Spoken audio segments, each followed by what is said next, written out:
Hello students, आज का हमारा ये वीडियो इरडोप सीरीज का 54th लेक्चर है और इलेक्ट्रोस्टैटिक्स का पार्ट 4। इसमें हम इरडोप की 3.26 टू 3.34 इन प्रॉब्लम्स को डिस्कस करेंगे।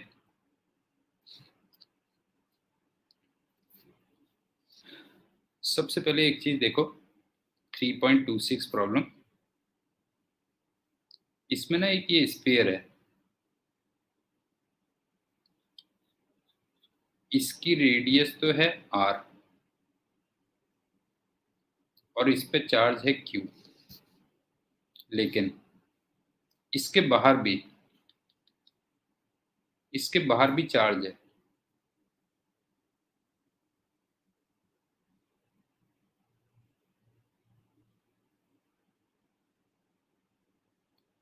और उसकी जो वॉल्यूम चार्ज डेंसिटी है रो, वो अल्फा अपॉन आर दे रखी है।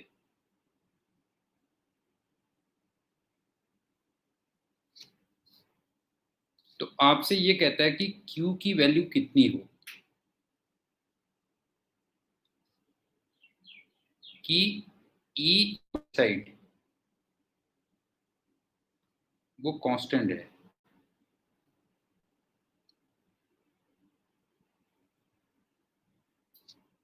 इसका मतलब not a function of are.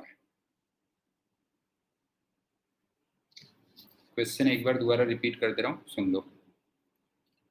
एक सॉलिड स्फीयर है जिसपे Q चार्ज है और R उसकी रेडियस है। स्फीयर के बाहर भी चार्ज है और उसकी जो वॉल्यूम चार्ज डेंसिटी है रो, वो अल्फा अपॉन आर है। तो आपसे कहता है Q की वैल्यू कितनी हो कि स्फीयर के बाहर किसी भी पॉइंट पे जो इलेक्ट्रिक फील्ड हो कांस्टेंट हो, या कह लो स्मॉल आर का फंक्शन ना हो। तो मैंने लास्ट वीडियो में तुम्हें बताया था कि इस केस में जो ई होता है वो सिंपल फॉर्मूला होता है के क्यू इन अपॉन आर स्क्वायर होता है। लास्ट वीडियो हमने किया था, ये होता है। अच्छा, हम आउटसाइड पॉइंट्स के लिए कर रहे हैं, ध्यान रखना।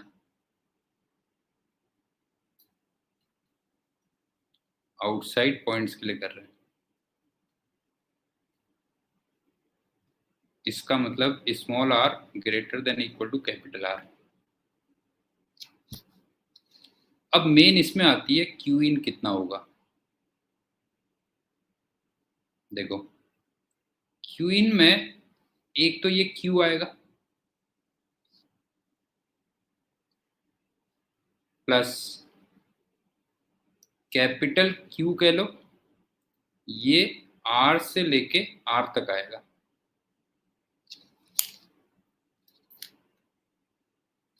और ये वाला जो चार्ज निकल के आएगा ये इंटीग्रेशन से निकल के आएगा। ये कितना इंटीग्रेशन होगा सुनो, ये हमने लास्ट वीडियो में भी किया था। Integration rho at R into dV at R, और लिमिट्स होंगी कैपिटल आर से स्मॉल आर। अब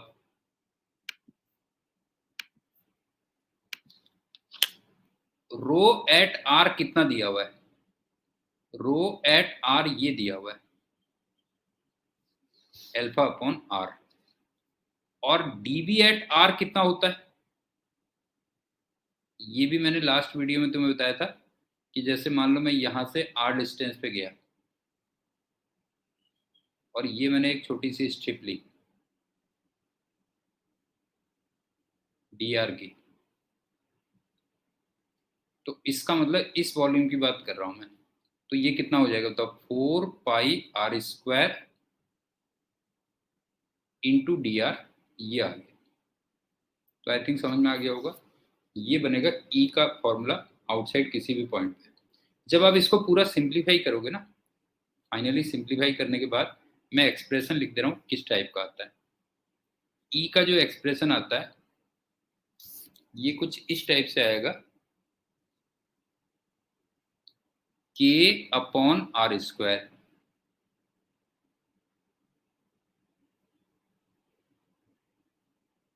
Q plus 2 pi alpha R square minus R square.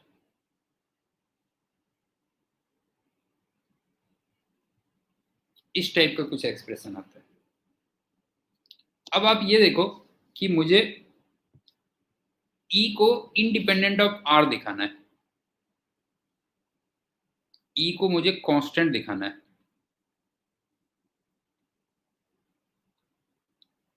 या कह लो not a function of R।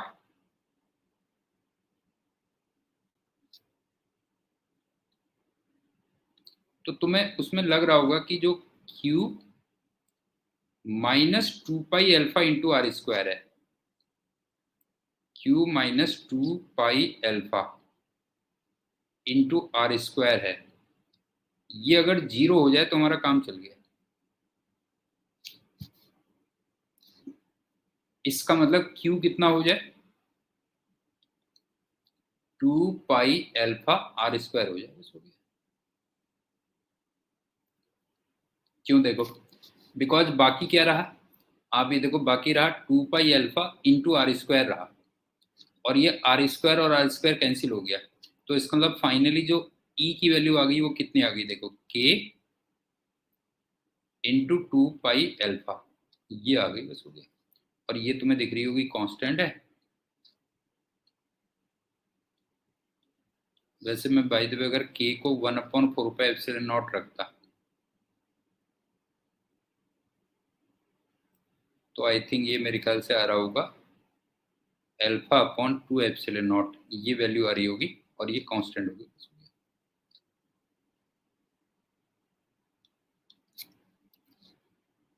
तो देखो ये आ गई, E की ये वैल्यू आ गई और Q की वैल्यू इतनी होनी चाहिए। आई थिंक क्वेश्चन समझ में आ गया होगा, एक बार रिपीट कर रहा हूँ, सुन लो। चार्ज स्फीयर है जिसपे चार्ज Q है, रेडियस R है, लेकिन उसके बाहर भी चार्ज है, और वहां पे volume charge density rho equal to alpha upon R दिया हुआ है। तो हमें स्मॉल q की वैल्यू फाइंड करनी है, सो दैट कि आउटसाइड किसी भी पॉइंट पे इलेक्ट्रिक फील्ड कांस्टेंट हो, और वो कांस्टेंट वैल्यू कितनी होगी वो भी हमें फाइंड करनी थी। तो मैंने आपसे कहा ऐसी सिचुएशन में हम ए की फॉर्मूला जानते हैं, E equal to K Q in upon R square. अब यहाँ पे जो क्यू इन होगा वो स्मॉल क्यू तो होगा ही होगा, प्लस कैपिटल आर से स्मॉल आर तक जितना भी चार्ज है जो इंटीग्रेशन से निकलेगा वो तुम्हें और फाइंड करना है। तो फाइनल रिजल्ट हमारा कुछ इस टाइप से आता था। और मैंने आपसे कहा कि अगर इसमें मान लो Q minus 2 pi alpha R square वो 0 हो जाए तो फिर इलेक्ट्रिक फील्ड तुमने देखा वो इंडिपेंडेंट ऑफ स्मॉल आर। ये अब चलते हैं दूसरे क्वेश्चन। ये भी सिंपल है।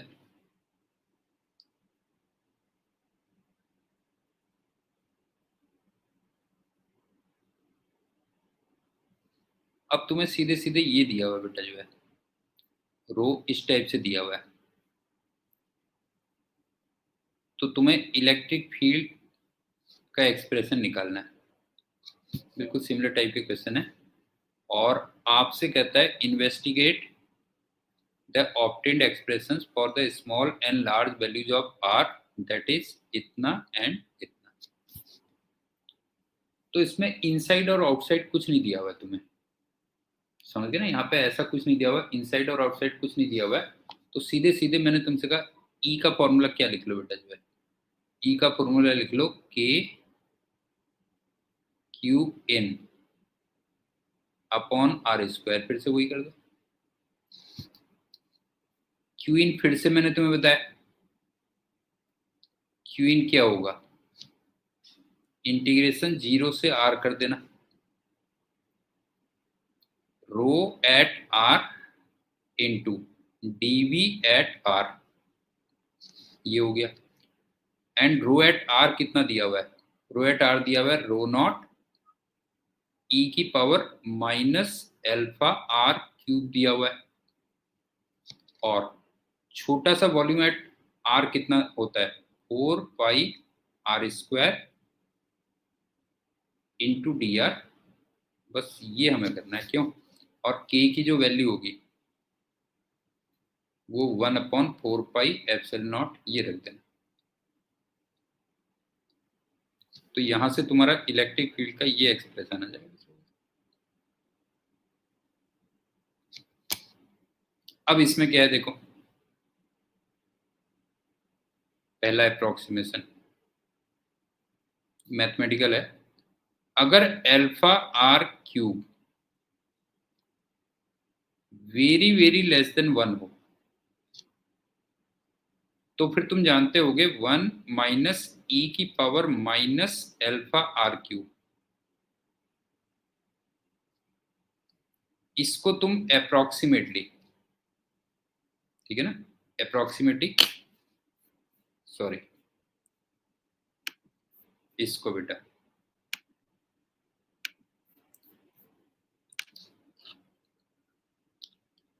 1 माइनस ई की power minus alpha R cube,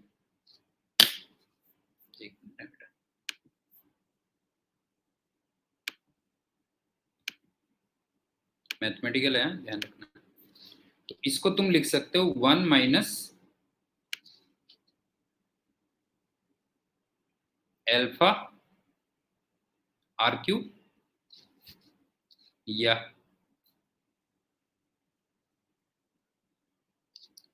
1 minus E की power minus alpha R cube, इसको तुम अप्रोक्सीमेटली अल्फा आर क्यूब लिख देना। ये हो गया। तो आप ये देखो इस वाले फैक्टर को,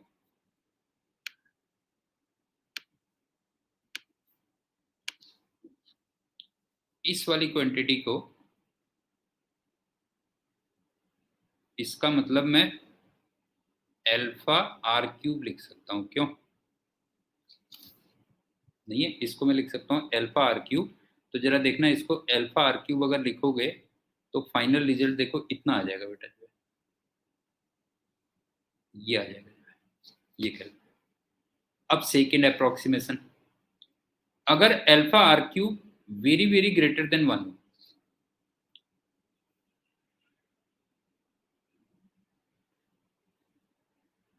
alpha R cube very very greater than 1 हो, देन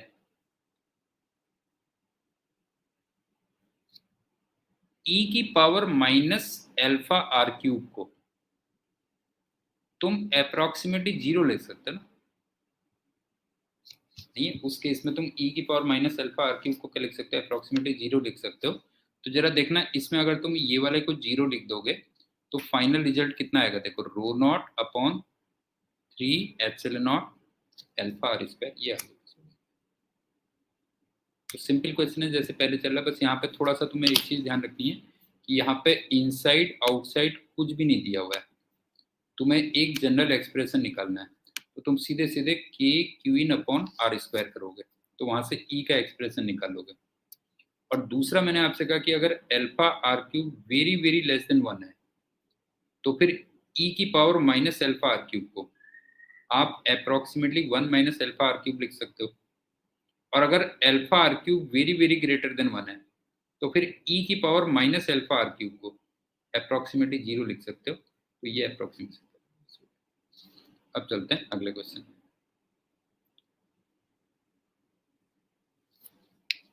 ये क्वेश्चन हमने ग्रेविटेशन में भी किया था, तुम्हें याद होगा।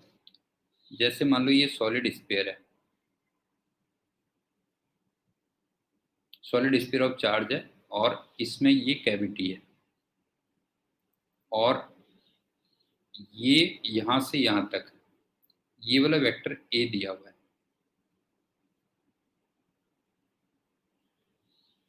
ये कैविटी थी, है इसमें ग्रेविटेशन भी था बेटा जो है। तो तुम्हें ये प्रूव करना है कि कैविटी के किसी भी पॉइंट पे, at any point, at any point on cavity,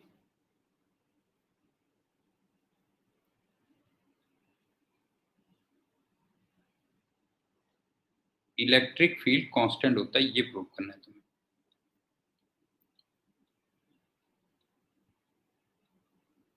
और लास्ट में जो हम निकालेंगे ना तो इलेक्ट्रिक फील्ड इतना आएगा बेटा।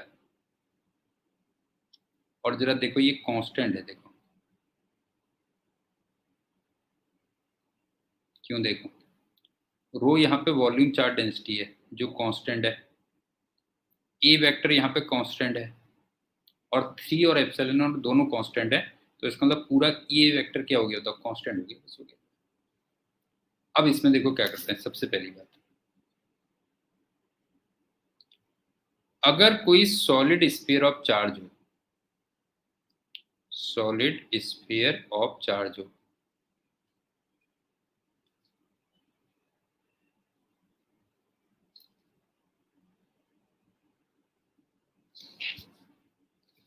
उसमें इनसाइड किसी भी पॉइंट पे, ये भी पहले दे चुका हूं मैं, रिजल्ट ध्यान रखना, इनसाइड किसी भी पॉइंट पे जो इलेक्ट्रिक फील्ड का एक्सप्रेशन होता है वो कितना होता है, देखो 1/4πε0 Q/R³ इंटू स्मॉल आर। लेकिन अगर मैं इस Q को volume charge density rho into total volume 4/3πr³ लिख दूं, तो फिर ये जो एक्सप्रेशन कन्वर्ट होता है वो कुछ इस टाइप से कन्वर्ट होता है, ρr/3ε0।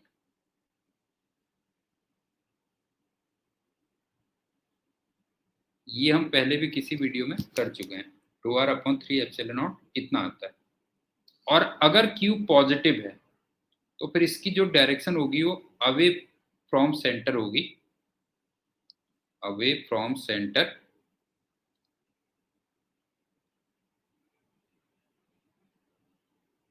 अगर रो की वैल्यू पॉजिटिव है, मतलब पॉजिटिव चार्ज है कह लो, तो इस रिजल्ट को हम यूज करेंगे कह लो। अब कैसे,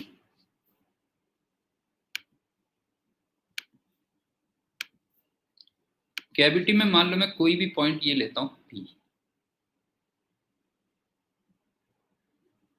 इसको ले रहा हूं C1 और इसको ले रहा हूं C2,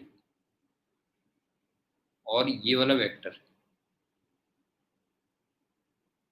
C1P हो गया, और ये वाला वेक्टर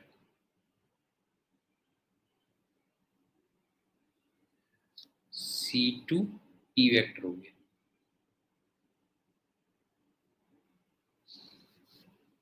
अब ध्यान से देखना, हमें P पे निकालना है बेटा जो है,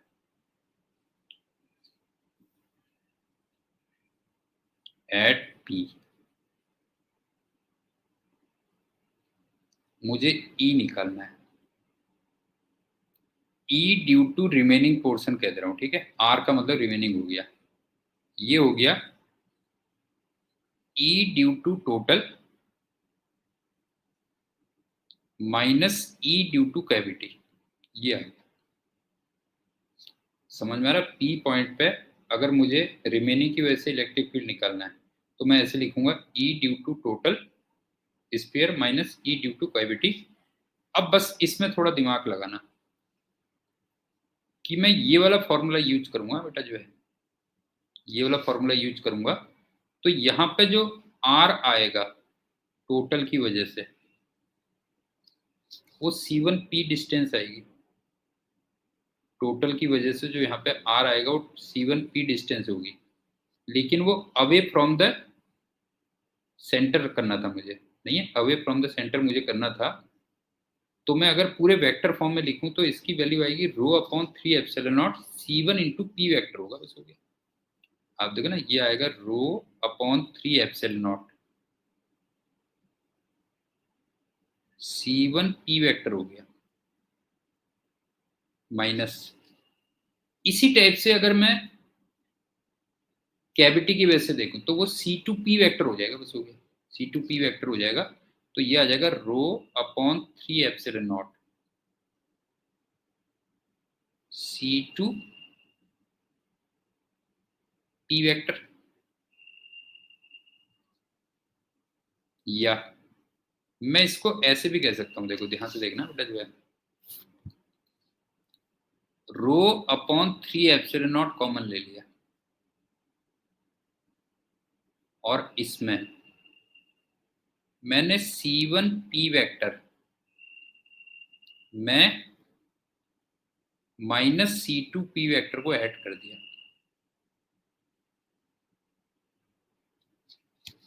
C1 P वेक्टर में माइनस C2 P वेक्टर को ऐड कर दिया। तो आप ये बताओ C1 P ये है और माइनस C2 P ये है। देखो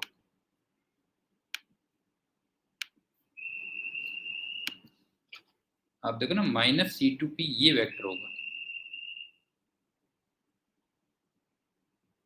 ये वाला वेक्टर हो गया minus C2 into P vector.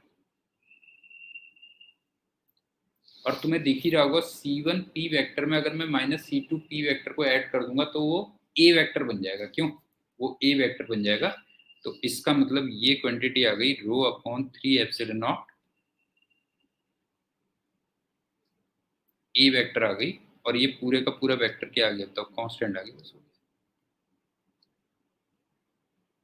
क्योंकि रो कांस्टेंट है, 3 कांस्टेंट है, एप्सिलॉन कांस्टेंट है और A कांस्टेंट है। तो इस रिजल्ट को हम पहले भी कई बार यूज कर चुके हैं कि सॉलिड स्फीयर ऑफ चार्ज है, वॉल्यूम चार्ज डेंसिटी रो है, उसमें कैविटी है, तो कैविटी के किसी भी पॉइंट पे इलेक्ट्रिक फील्ड कांस्टेंट आएगा, और उस कांस्टेंट की वैल्यू आती है रो upon 3 epsilon not a vector. और इसमें तुम्हें दिख ही रहा होगा सारे के सारे वेक्टर्स के हैं कांस्टेंट। तो उसमें मेन मैंने आपको रिजल्ट यूज ये किया कि सॉलिड स्फीयर ऑफ चार्ज में अंदर किसी भी पॉइंट पे जो इलेक्ट्रिक फील्ड का एक्सप्रेशन सिंप्लीफाई हो जाता है, वो आ जाता है रो आर अपॉन 3 एप्सिलॉन नॉट। और अगर वो पॉजिटिव चार्ज है तो फिर वो अवे फ्रॉम सेंटर, वो उसकी डायरेक्शन हो जाएगी। अब चलते हैं नेक्स्ट क्वेश्चन। ये बिल्कुल लास्ट क्वेश्चन की तरह है इसमें, लेकिन तुम्हें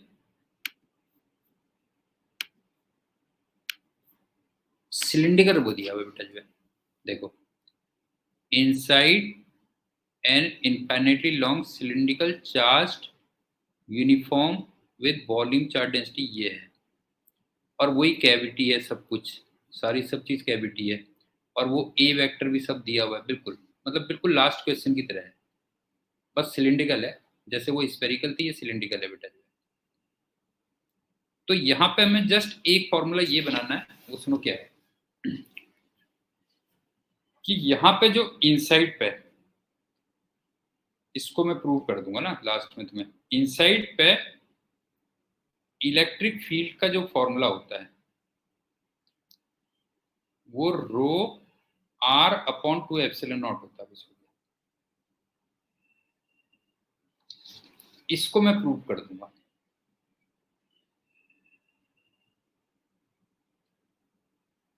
बाकी बिल्कुल सिमिलर टाइप का अप्रोच रहेगी। तो जरा देखना ये आंसर ये आ जाएगा कि नहीं आ जाएगा बेटा। ये देखो जो है, जैसे वहां पे था 3 एप्सिलॉन नॉट, नीचे 3 एप्सिलॉन नॉट था, तो यहाँ पे आंसर क्या आ जाएगा मतलब 2 एप्सिलॉन नॉट आ जाएगा। इसको क्या, आई थिंक समझ में आ रहा होगा मैं क्या कह रहा हूँ। बिल्कुल पिछले क्वेश्चन की तरह फॉर्मूला, पिछले क्वेश्चन की तरह है। डिफरेंस सिर्फ ये है, मैंने तुमसे कहा कि यहाँ पे इनसाइड किसी भी पॉइंट पे अगर तुम्हें ई निकालना है तो वो आ जाता है रो आर अपॉन 2 एप्सिलॉन नॉट ये। अब वो देखो कैसे, ये सिलिंड्रिकल है, मैं सेंटर से आर डिस्टेंस पे लेता हूँ।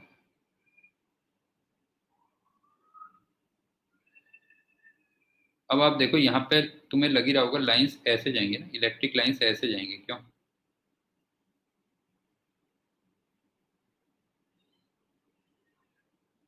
ये हो गई, ये ई हो गया, हाँ ध्यान रखना बेटा। और परपेंडिकुलर टू प्लेन,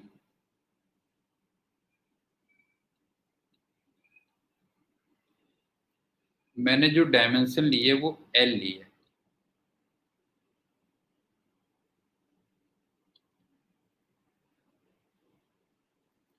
अब ये बताओ कि इसके अंदर ये सिलिंड्रिकल बनेगा टोटल, अगर तुम देखोगे तो सिलिंड्रिकल टाइप का बनेगा बेटा, जो है ये ध्यान रखना, सिलिंड्रिकल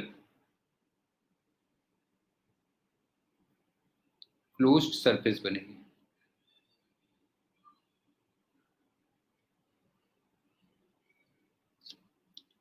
तो इसमें जो टोटल फ्लक्स होगा गॉस थ्योरम से, वो Q in upon epsilon not होगा। अब सुनो, टोटल फ्लक्स कितना होगा, E इंटू एस, और क्यू इन कितना होगा, वॉल्यूम चार्ज डेंसिटी इंटू इसके अंदर जितना वॉल्यूम है अपॉन एप्सिलॉन नॉट। अब आप ये देखो कि इसका जो सरफेस एरिया होगा,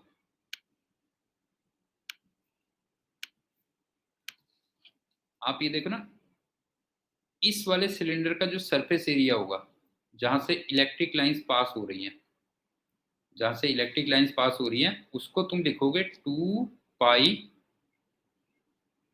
आर एल, ये बनेगा अगर आप देखोगे, perpendicular to plane L dimension है, ध्यान रखना बेटा जो है। तो ये हो गया, और इसके अंदर जो वॉल्यूम बनेगा,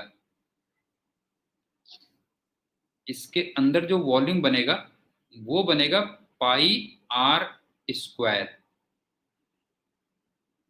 एल बनेगा, ये आ गया। तो यहां से तुम देख लेना, यहां से जो ई की वैल्यू आएगी, ई की वैल्यू आ रही होगी, वो आ रही होगी रो आर अपॉन 2 एप्सिलॉन नॉट आ रही होगी। और इसमें भी तुम्हें दिख रहा होगा कि ये रेडियली आउटवर्ड है, क्यों, ये इलेक्ट्रिक फील्ड कैसा है, तो रेडियली आउटवर्ड।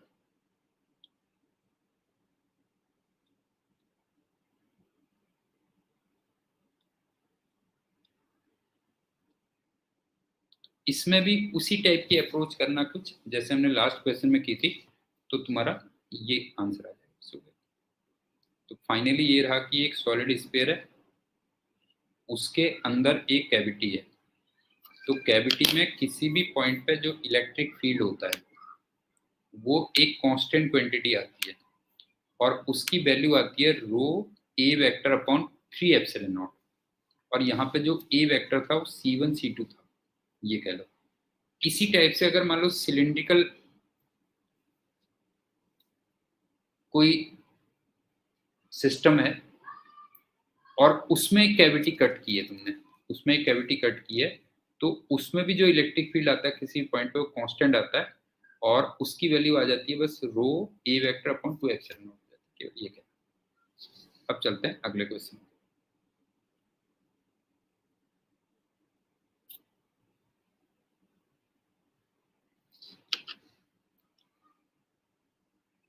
ये तो तुम कई बार करते होगे, ये रिंग एक ये है, एक रिंग ये है, एक पे Q कॉमा R चार्ज है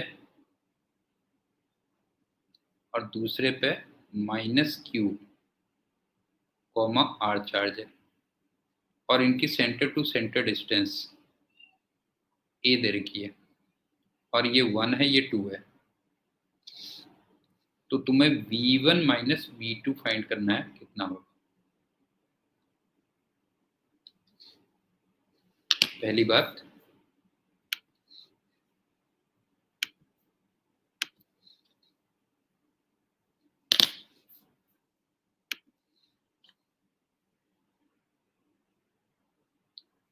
ये वाली डिस्टेंस R है,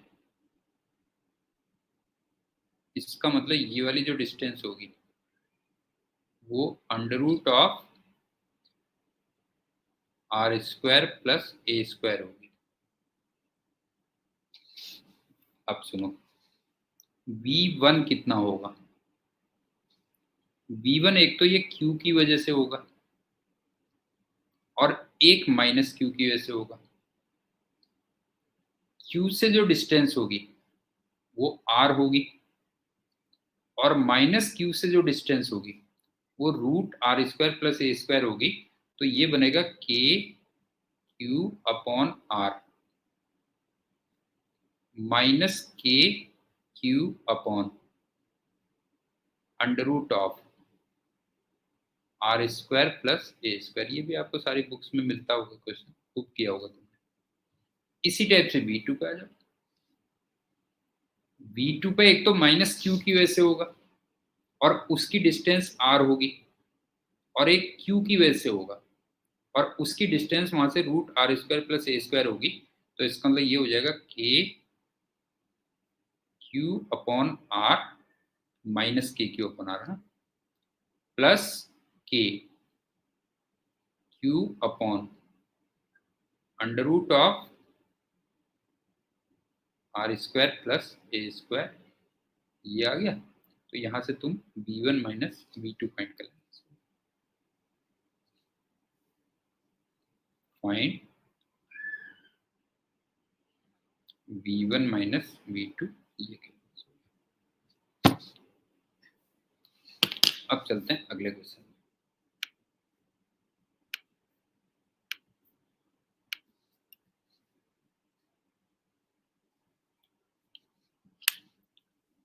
इसमें ये इनफाइनाइटली लॉन्ग लाइन चार्ज है और इसका जो तुम्हें लैम्डा दिया हुआ वो दिया हुआ 0.4 माइक्रो कूलॉम पर मीटर, और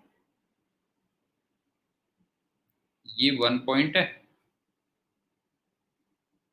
और ये 2 पॉइंट है, और ये R1 है मान लो,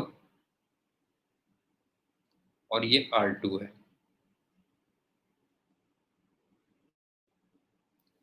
तो तुम्हें V1 माइनस V2 ये निकालना कितना होगा इफ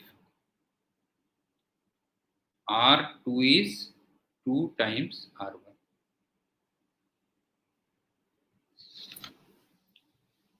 तो इसका तुम सिंपल ये जानते होगे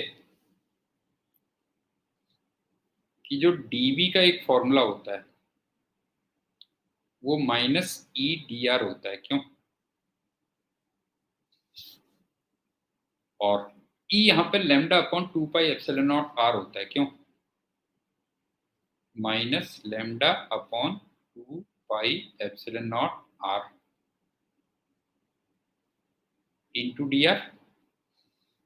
लेकिन अब मुझे V1 माइनस V2 फाइंड करना है, ध्यान रखना बेटा, V1 माइनस V2 फाइंड करना है, तो मुझे लिमिट्स कुछ ऐसे रखनी पड़ेंगी, 2 से 1।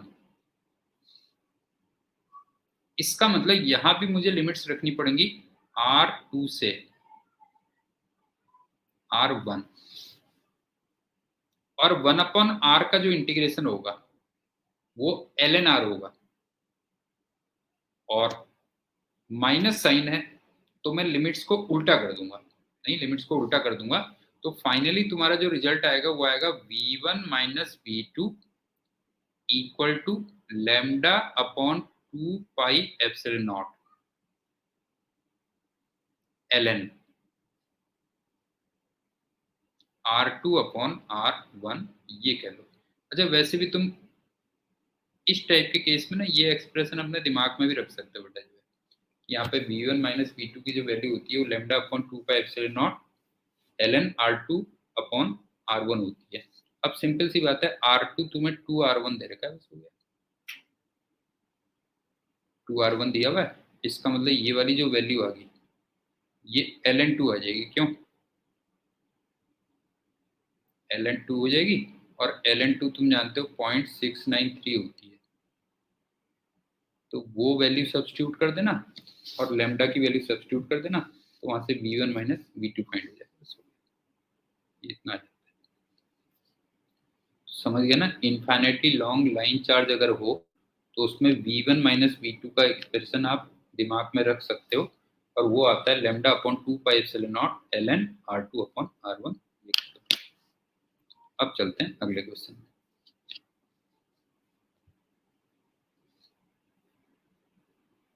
इसमें ना ये हेमी स्फीयर है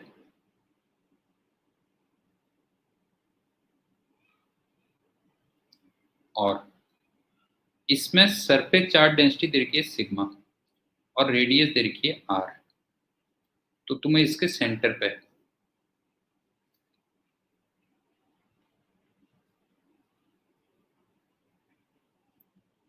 ई भी निकालना है और वी भी निकालना है।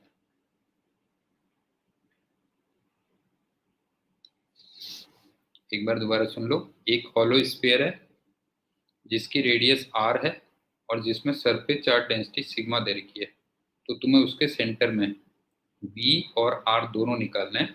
सबसे पहले एक काम करते हैं, v बड़ा सिंपल है बेटा, जो है v निकाल लेते हैं।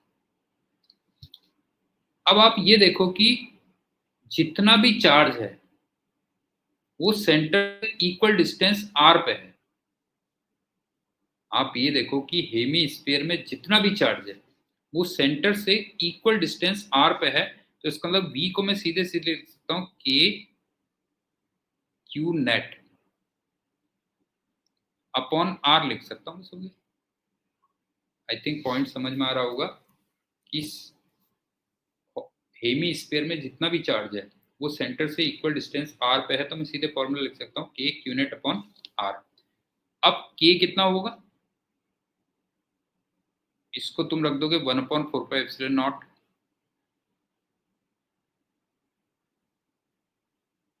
अब q नेट कितना होगा,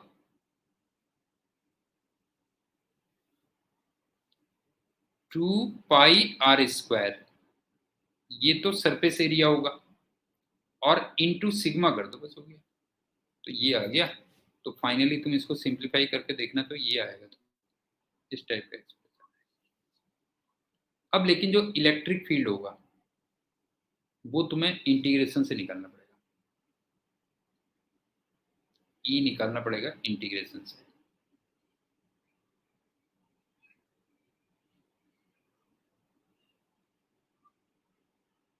अब वो देखो इंटीग्रेशन से कैसे निकालोगे।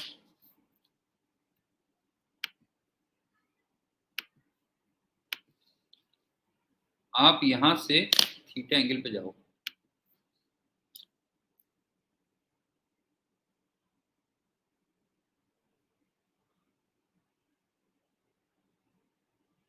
और एक ना इस टाइप से स्ट्रिप ले लो।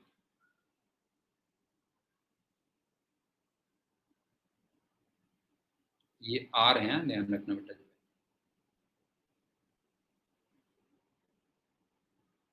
अब सुनो, ये वाली जो रेडियस आई, ये थीटा है तो ये भी थीटा होगा। ये तो आ गई आर कॉस थीटा, और ये जो x आया, x की वैल्यू आ गई आर साइन थीटा, और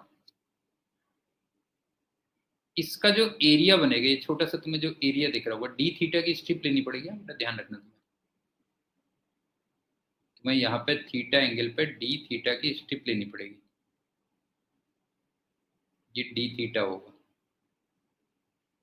तो इस पे जो तुम्हारा छोटा सा एरिया होगा डी ए, वो होगा 2 पाई छोटा आर, ये तो सरकमफ्रेंस हो गई। 2 पाई छोटा आर, ये तो सरकमफ्रेंस हो गई, इंटू आर डी थीटा, ये लेना पड़ेगा। इसका मतलब इस रिंग पे जो छोटा सा चार्ज आएगा डी क्यू, वो तुम लिखोगे सिग्मा इंटू डी ए लिखोगे, समझ गए ना? डी क्यू की वैल्यू लिखोगे सिग्मा इंटू डी ए। अब सिंपल है, रिंग की एक्सिस में इलेक्ट्रिक फील्ड का फॉर्मूला तुम जानते होगे, क्यों?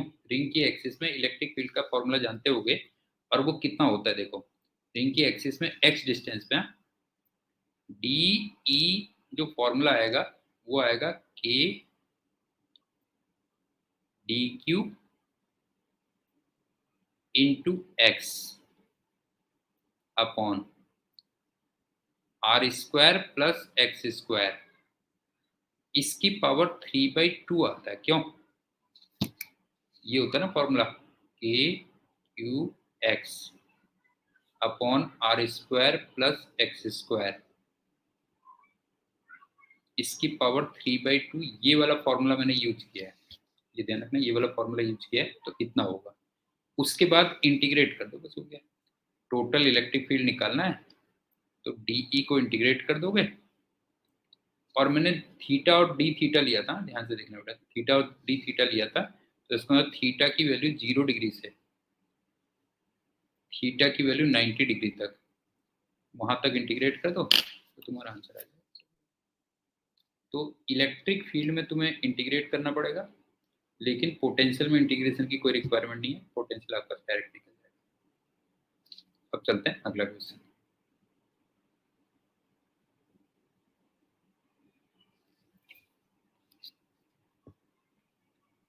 अब ये डिस्क दे रखी है बेटा, जो है ये डिस्क है,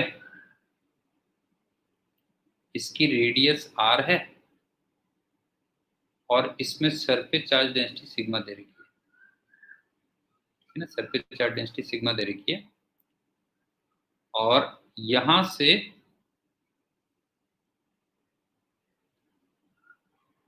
L डिस्टेंस पे तुम्हें V और E के एक्सप्रेशन निकालना है।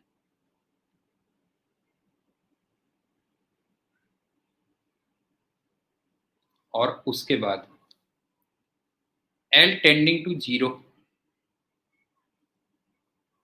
एक तो उसमें फाइंड करना है। L टेंडिंग टू 0 का मतलब सेंटर हो गया, फिर ध्यान रखना बेटा, ये C हो गया ना, और L tending to L very very greater than R, यहाँ पे तुम्हें दोनों एक्सप्रेशंस को चेक करना है, ये कह लो। तो आई थिंक समझ में आ गया होगा। एक डिस्क है जिसकी रेडियस r है और सरफेस चार्ज डेंसिटी सिग्मा दे रखी है, उसकी एक्सिस में L डिस्टेंस पे V और E का एक्सप्रेशन फाइंड करना है, और मैंने आपसे कहा L टेंडिंग टू 0 पे एक्सप्रेशन निकालना है और L very very greater than R पे निकालना, वो तो अप्रोक्सीमेशन है, तो इसको तुम वही इंटीग्रेशन से करोगे बस। जैसे तुम एक बात बताओ कि तुमने एक R डिस्टेंस पे एक रिंग टाइप की ले ली बेटा,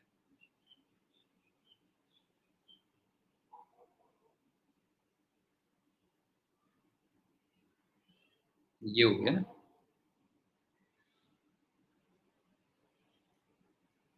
मतलब R डिस्टेंस पे तुमने एक dr की स्ट्रिप ले ली, तो इसका जो एरिया होगा, पहली बात तो वो 2πr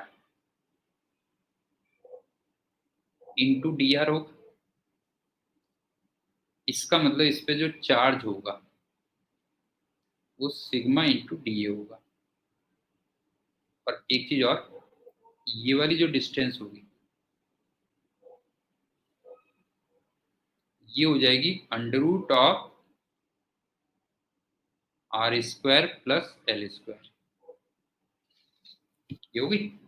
अब रिंग की वजह से वहां पे जो छोटा सा पोटेंशियल होगा बेटा, छोटा सा पोटेंशियल होगा, वो होगा K D Q upon root R square plus L square.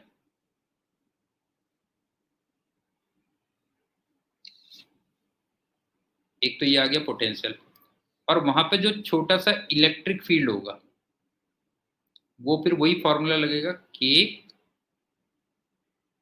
D Q x, x की जगह यहाँ पे एल आएगा, upon R square plus L square, इसकी पावर 3/2 होगा। आई थिंक समझ में आ गया होगा। तुमने डिस्क को छोटी छोटी रिंग्स में डिवाइड कर दिया और उसकी वजह से तुमने पोटेंशियल और इलेक्ट्रिक फील्ड निकाल लिया। उसके बाद अगर तुम्हें ई एंड वी निकालना है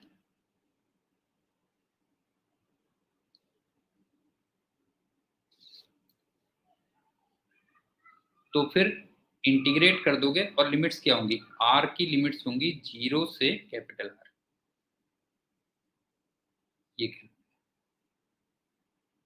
ये अब सुनो, पहले मैं दूसरा वाला अप्रोक्सीमेशन करता हूँ, L very very greater then L, ठीक है। ये तुम्हारा वी और वो आ जाएगा बेटा, ध्यान रखना, वी और ई का ये एक्सप्रेशन आ जाएगा फाइनली।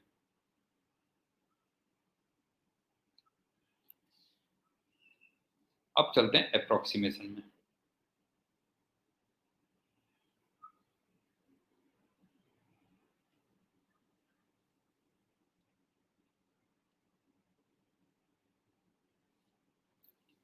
अब आप ये बताओ कि अगर L very very greater than R हो तो फिर जो डिस्क होगी वो as a point charge treat करोगे ना आप? नहीं है, डिस्क तुम्हारी क्या होगी बताओ? एज ए पॉइंट चार्ज होगी। और उस डिस्क में चार्ज कितना होगा? चार्ज होगा सिग्मा इंटू डिस्क का एरिया पाई आर स्क्वायर। क्यों? ये हो गया। अब ये बताओ कि जो ई की वैल्यू होती वो कितनी होती बताओ मुझे। ई की वैल्यू होती 1/4 pi epsilon not. 1/4 pi epsilon naught Q upon L square होती। नहीं है, क्यू अपॉन एल स्क्वायर होती, तो इसका मतलब sigma pi R square upon L square होती। तो बाय द वे पाई और पाई तो हो गया कैंसिल, तो मेरे ख्याल से ये आ गया sigma R square upon 4 epsilon naught L square. ये आना चाहिए। एक बार चेक कर लेते हैं।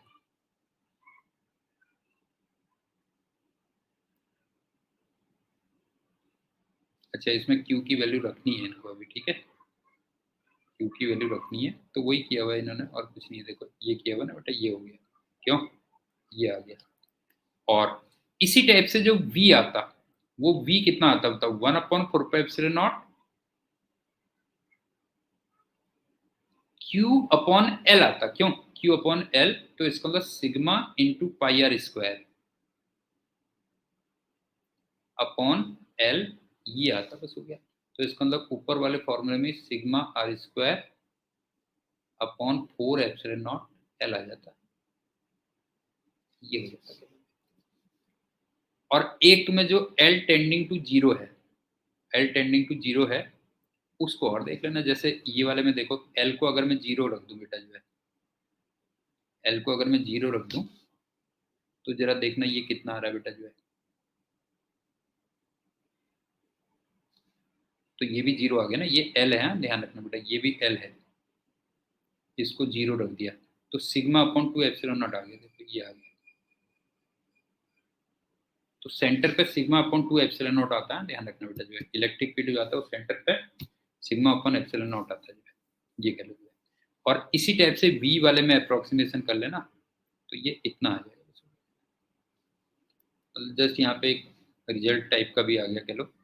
जैसे ये डिस्क है, अगर मुझे सेंटर पे करना है, तो सेंटर पे जो ई आता है वो आता है सिग्मा अपॉन 2 एप्सिलॉन नॉट। और वी की जो वैल्यू आती है वो sigma R upon 2 epsilon naught. जैसे वी वाले में अगर तुम करोगे ना, वी वाले में क्या होगा बेटा, जो है देखो, एल को अंदर ले जाओगे, ये भी एल है, ध्यान रखना बेटा, जो है ये भी एल है। तो ये होगा सिग्मा अपॉन 2 एप्सिलॉन नॉट। देखो ध्यान से देखो, वी इक्वल टू क्या होता है, हाँ, सिग्मा अपॉन 2 एप्सिलॉन नॉट। अब मैं एल को अंदर ले जा रहा हूँ, इसका मतलब रूट के अंदर एल स्क्वायर को ले जा रहा हूँ, ठीक है, रूट के अंदर एल स्क्वायर को ले जा रहा हूँ। तो ये जाएगा root L square plus R square, root L square plus R square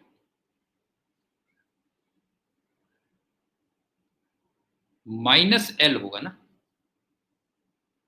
ये हुआ। क्यों माइनस एल? और इसमें फिर एल को जीरो रख देना, बस हो गया।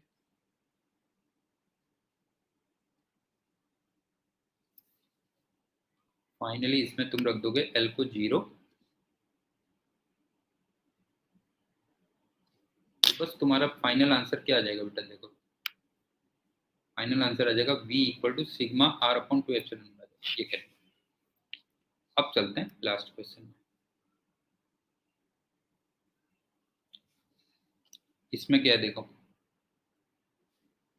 ये डिस्क है, वही इसमें सिग्मा दिया हुआ है और रेडियस आर दे रखी है। तो हमें यहाँ पे पोटेंशियल निकालना है।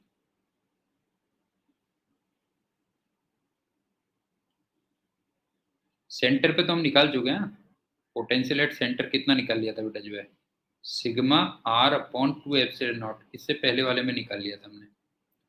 और इलेक्ट्रिक फील्ड एट सेंटर भी हम निकाल चुके थे, सिग्मा अपॉन 2 एप्सिलॉन नॉट। तो हमें पी पॉइंट पे निकालना है कितना होगा। तो सुनो, तुम क्या करो कि यहां से ना थीटा पे जाओ, और एक इस टाइप की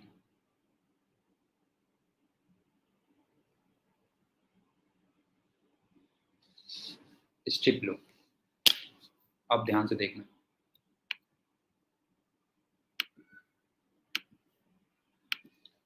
अब आप ये बताओ कि मैं इसको अगर आर लेता हूं, हाँ,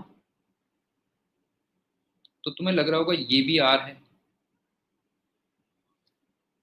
ये भी आर है, ये भी आर है,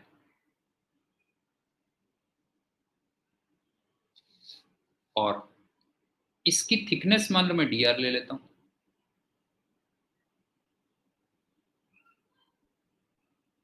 तो ये अगर ऊपर को थीटा एंगल है तो नीचे भी थीटा एंगल होगा। इसका मतलब इतने पोर्शन की जो लेंथ होगी वो एक तरीके से आर्क लेंथ होगी ना। अगर आप देखोगे तो इसकी जो लेंथ हो गई वो आर्क लेंथ हो गई, और वो कितनी होगी देखो, ये होगी आर इंटू 2 थीटा। नहीं होता, आर्क लेंथ हो गई आर इंटू 2 थीटा। इसका मतलब इसका जो एरिया होगा वो होगा R into 2 theta into D R. तो इस पे जो चार्ज होगा, ठीक है ना, इस पे जो चार्ज होगा वो कितना होगा बताओ, सिग्मा इंटू डी ए होगा। अब आप ये बताओ कि ये पूरे का पूरा चार्ज पी पॉइंट से इक्वल डिस्टेंस आर पे है।